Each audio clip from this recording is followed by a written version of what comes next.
সব সময় আল্লাহর কাছে এই দোয়াটা যেন আমরা করি, আল্লাহ কিয়ামতের দিন তুমি আমার হিসাব নিও না, আল্লাহ তুমি আমার বিচার বসিও না, আল্লাহ তুমি দয়া করে আমারে মাফ করে দিও।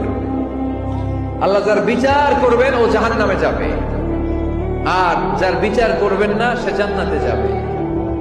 আল্লাহ যদি বিচার করে আর পাই টু পাই হিসাব নেয়, নামাজ পড়লি না কেন, রোজা রাখলি না কেন, মিথ্যা বললি কেন, খাদ্যে ভেজাল দিলি কেন, মাছে ফরমালিন দিলি কেন, যৌতুক খাইলি কেন, ঘুষ খাইলি কেন, উল্টাপাল্টা করলি কেন, জিনা করলি কেন, একটার পর একটা প্রশ্ন বানে যদি সেই ভয়ঙ্কর দিনে আল্লাহ আমাদেরকে জর্জরিত করে, আমাদের কোন উত্তর আছে? সেদিন আমাদের বাঁচার কোন উপায় আছে? তাই আমরা সবাই আল্লাহর কাছে দোয়া করবো, আল্লাহ কোনো বিচার টিচার মানি না, কোনো বিচার করতে পারবো না, দয়া করবা। কথা কয় না? কি করবে? এবার আওয়াজ করে বলেন, বিচার চান না দয়া চান?